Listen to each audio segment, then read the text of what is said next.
Sawesh Hindi classes.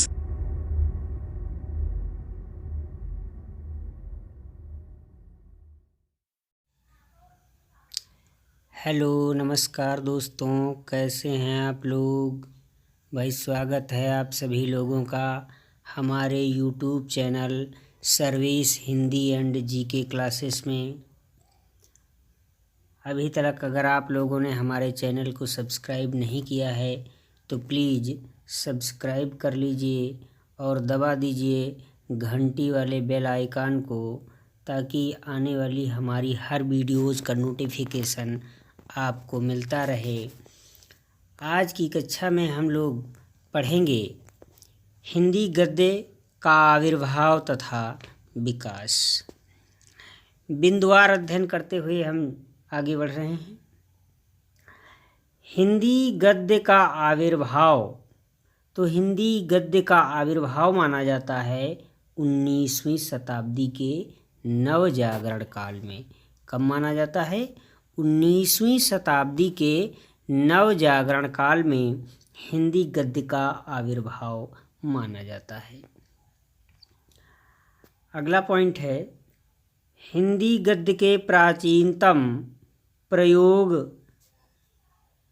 तो हिंदी गद्य के प्राचीनतम प्रयोग राजस्थानी एवं ब्रज भाषा में मिलते हैं। कहाँ? राजस्थानी एवं ब्रज भाषा में मिलते हैं हिंदी गद्य के प्राचीनतम प्रयोग। अगला नंबर है राजस्थानी गद्य के प्राचीनतम प्रयोग। राजस्थानी गद्य के प्राचीनतम प्रयोगों के बारे में हम देखें तो ये 10वीं शताब्दी के दान पत्रों, पट्टे और परवानों के ऊपर कहाँ मिलते हैं? एक तो दान पत्रों के ऊपर, पट्टे और परवानों के ऊपर तथा टीकाओं में। 10वीं शताब्दी के दान पत्र, पट्टे, परवाने और जो टीकाएं प्राप्त होती हैं उसमें राजस्थानी गद्य के प्राचीनतम प्रयोग देखने को मिलते हैं। अगला पॉइंट है ब्रज भाषा गद्य का सूत्रपात।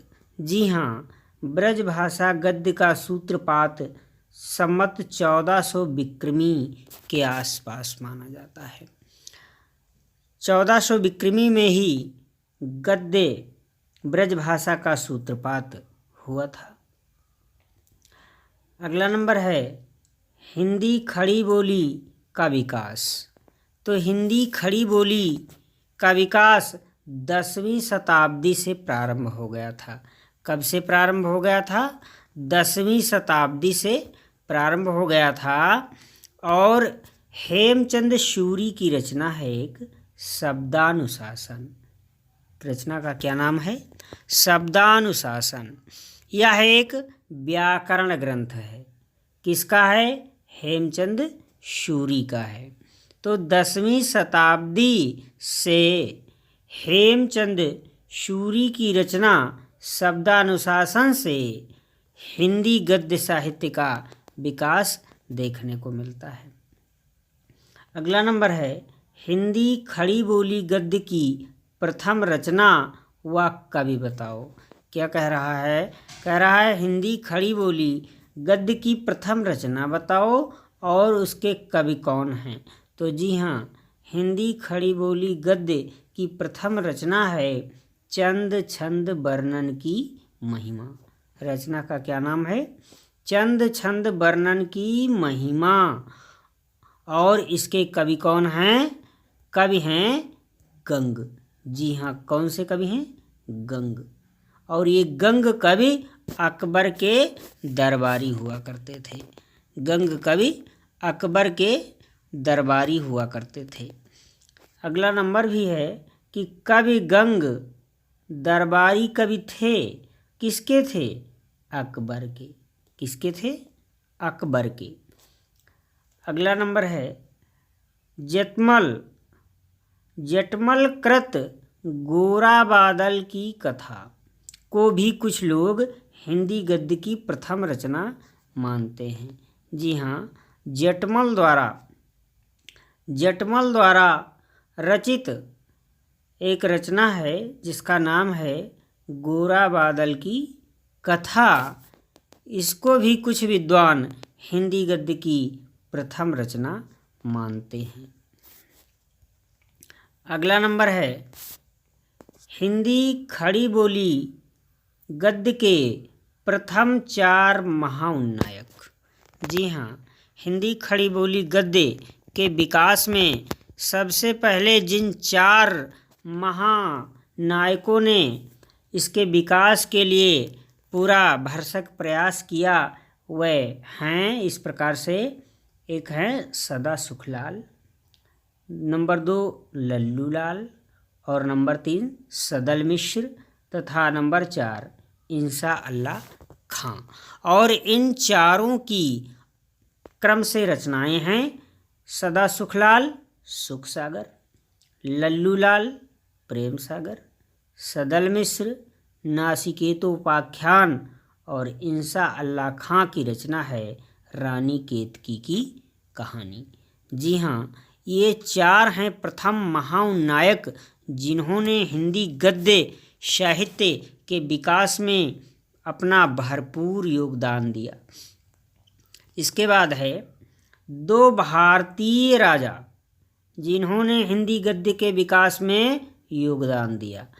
वो कौन से 2 भारतीय राजा थे जिन्होंने हिंदी गद्य के विकास में अपना योगदान दिया?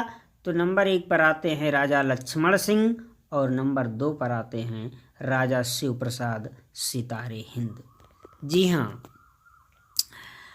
राजा लक्ष्मण सिंह और राजा सितारे हिंद, इन दोनों लोगों ने हिंदी गद्य साहित्य के विकास में अपना महत्वपूर्ण योगदान दिया। इसी क्रम में जानेंगे कि राजा शिव प्रसाद सितारे हिंद की भाषा क्या थी। तो राजा शिव प्रसाद सितारे हिंद की भाषा अरबी और फारसी मिश्रित हिंदी थी। इनकी जो भाषा थी उसमें अरबी और फारसी के शब्द मिले हुए थे। जी हाँ, खड़ी बोली गद्य में जिन्होंने जो रचनाएं की उसमें अधिकांश शब्द ऐसे थे जो या तो अरबी भाषा के थे या फिर फारसी भाषा के थे। इसके बाद राजा लक्ष्मण सिंह। राजा लक्ष्मण सिंह की भाषा कह रहा है, बताइए कि राजा लक्ष्मण सिंह की भाषा कैसी थी? तो राजा लक्ष्मण सिंह की भाषा थी संस्कृत मिश्रित। क्या? संस्कृत मिश्रित हिंदी भाषा थी इनकी। जो इन्होंने हिंदी गद्य में रचनाएं की तो उसमें अधिकांशतः संस्कृत के शब्दों का इन्होंने प्रयोग किया है। अगला पॉइंट है, आचार्य रामचंद्र शुक्ल ने इंसा अल्लाह खां की भाषा को क्या कहा है? तो इंसा अल्लाह खां की भाषा को इन्होंने कहा है रंगीन और चुलबुली।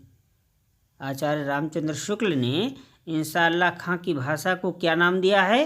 रंगीन और चुलबुली कहा है।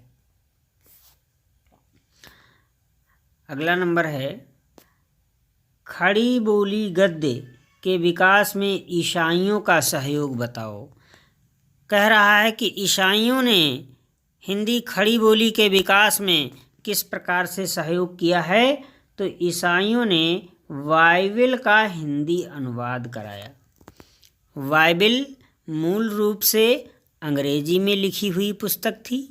ईसाइयों की धार्मिक पुस्तक है, धार्मिक ग्रंथ है उनका। जन सामान्य अंग्रेजी उस समय पढ़ा लिखा नहीं होता था, इसलिए उन्होंने बाइबिल का अनुवाद हिंदी भाषा में करवाया और लोगों को मुफ्त में ये पुस्तकें वितरित की ताकि लोग उसको पढ़ें। तो बाइबिल के प्रचार के साथ साथ, ईसाई धर्म के प्रचार के साथ साथ उन्होंने हिंदी के विकास में भी प्रचार किया। हिंदी का भी प्रचार हो गया बाइबिल के सहारे। बाइबिल अंग्रेजी में थी, उसका अनुवाद हिंदी में कराया ईसाई लोगों ने, और फिर उन हिंदी अनुवादित पुस्तकों को निःशुल्क लोगों में वितरित कर दिया, जिससे कि लोग उनके धर्म को पढ़ सकें, और साथ ही साथ हिंदी का भी उन्होंने प्रसार किया। तो इस प्रकार से हिंदी गद्य साहित्य के विकास के विषय में आज हमने जाना। मित्रों, हमारी आज की कक्षा आपको कैसी लगी कमेंट बॉक्स में लिख करके जवाब दें। आपके प्रश्नों और आपके जवाबों का हमें बेसब्री से इंतज़ार रहता है। आपके कमेंट से ही हम मोटिवेट होते हैं।